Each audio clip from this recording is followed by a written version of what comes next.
စစ်သားတယောက်ဒီမတော်တဆမြေမြုပ်မိုင်းတစ်ခုကိုနင်းမိသွားသည်ထိုအခါသူသည်မိမိအသက်တာမကမိမိရဲဘော်များ၏အသက်ကိုပါအန်ဒရီတွင်ကိုတွန်းပို့လိုက်မိပြီဖြစ်ကြောင်းသိလိုက်ရသဖြင့်ထိတ်လန့်တုန်လှုပ်သွားသည်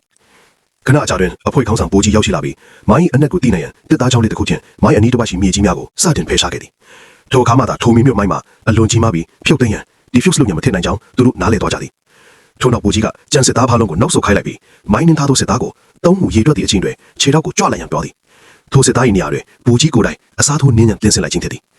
ဘူကြီးညွှန်ကြားချက်အတိုင်းစစ်သားကခြေထောက်ကိုကြွလိုက်သည်နှင့်ဘူကြီးကချက်ချင်းပဲမိုင်းပေါ်သို့ခြေထောက်ဖြင့်အစားထိုးနင်းလိုက်သည်ယခုအခါဘူကြီးသည်သူ့၏ရဲဘော်ကိုအောင်မြင်စွာကယ်တင်နိုင်တဲ့တော့လေသူ့၏အသက်မှမူအန်ဒရီရှိနေပြီဖြစ်သည်ရုတ်တရက်ဘူကြီးသည်ဟန်ချက်ပြတ်သွားပြီးခြေထောက်တစ်ဖက်မှမိုင်းပေါ်မှလွတ်ထွက်သွားသည်၎င်းကိုမြင်တော့အခါလူလိုက်ထိတ်လန့်သွားကြသည်ထို့နောက်သူသည်မိုင်းပေါ်တွင်ခုန်ပေါက်ပြတ်တော့လေမိုင်းမှာပောက်ကွဲခြင်းမရှိပေ